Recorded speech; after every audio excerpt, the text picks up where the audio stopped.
So I'm going to open one of the collages that we made a little while ago, one that you've been seeing me use for the couple of last Photoshop inductions.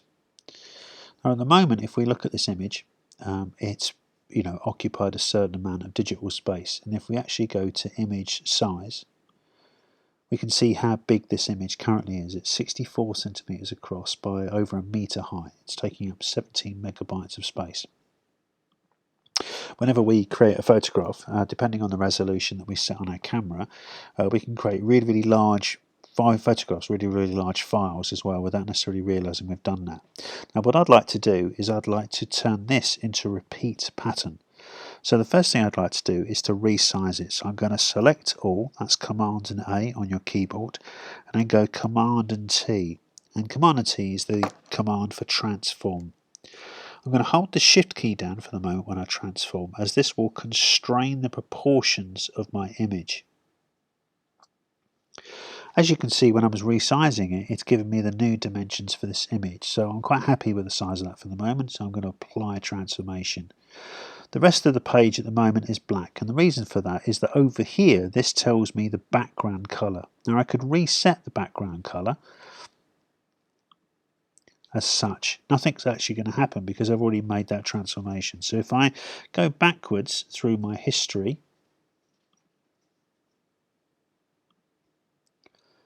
and just take us back a couple of steps and now transform and now resize, you can see the background is now my default white piece of paper.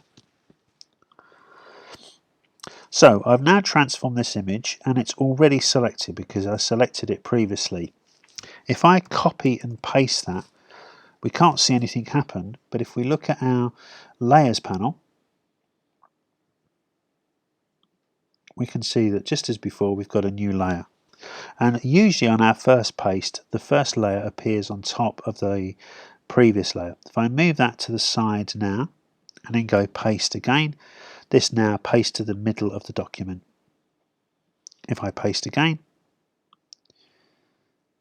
it's now going to the middle of the document.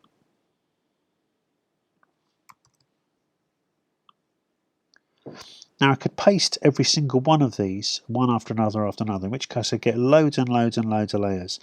I'd rather not do that. I'd rather simplify this problem down. So what I'm going to do now, I'll go to my layers palette and I'm going to flatten everything down.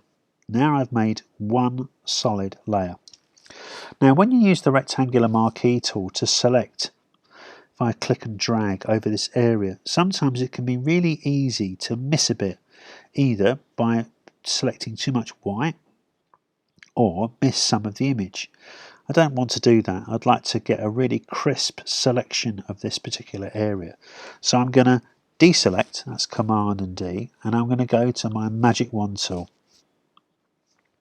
And I'm going to click here on the white areas of the image. Now what I can see is that the marching ants are telling me that this area is selected, but also certain areas inside the image are being selected as well.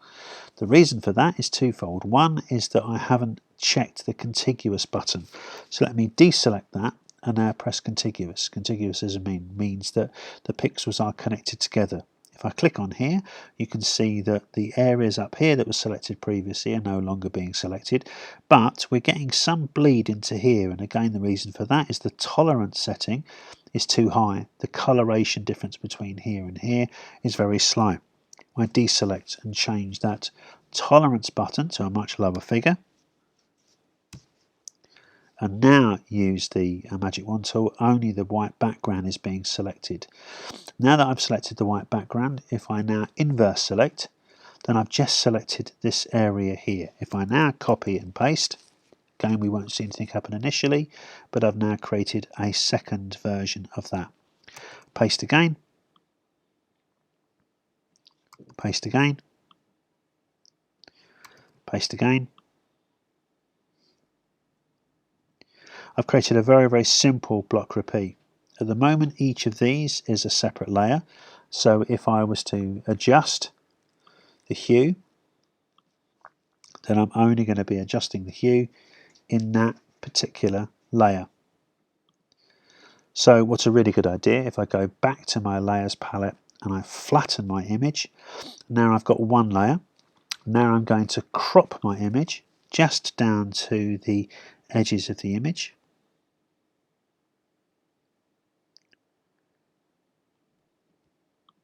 Double click, and you can see that I've not fully got rid of that white area there.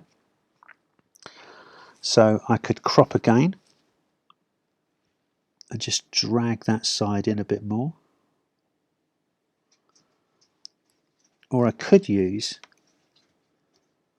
some of the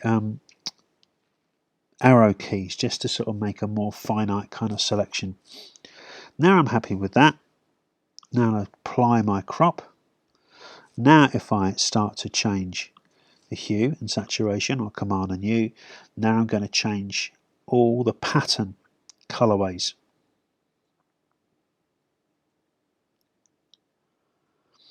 And obviously when we're thinking about colour, what we've recognised is that anything which is black is going to stay black. Anything which is white is going to stay white.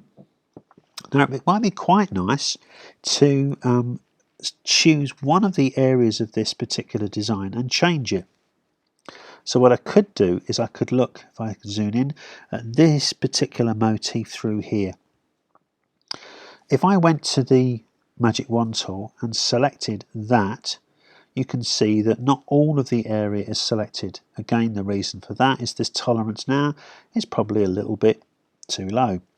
If I change the setting to a higher figure and then clicked on there, you can see that most of that image is now selected. I could probably tease it a bit further up, maybe even a bit higher. This is really a bit of trial and error.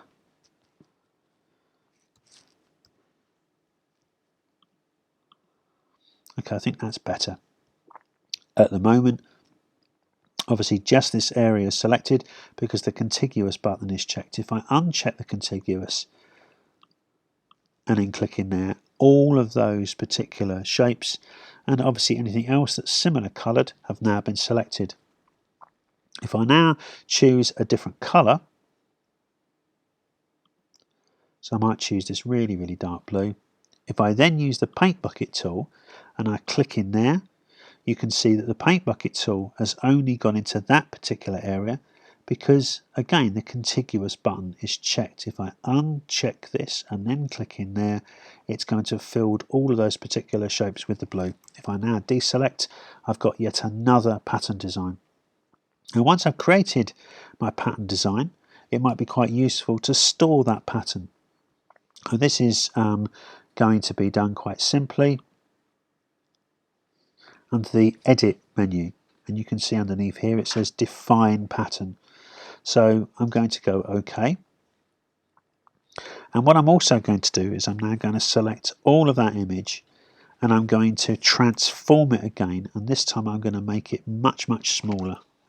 And I might change the orientation of the pattern by using my transform tool. This time I might rotate it round this way, for instance. Let's move that again. And again, under the Edit menu, I'm going to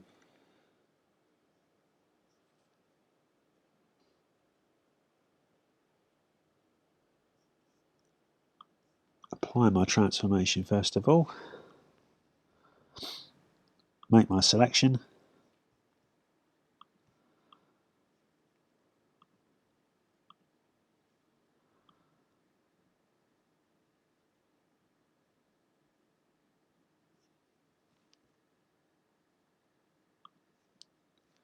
crop it down,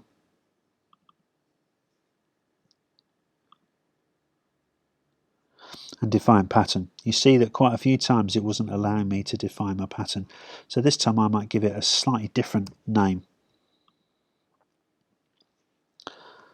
If I now go to my paint bucket tool and look at pattern, we then look underneath here and we see the options. We can now see that my patterns have been selected up here, so I've created a series of patterns in Photoshop.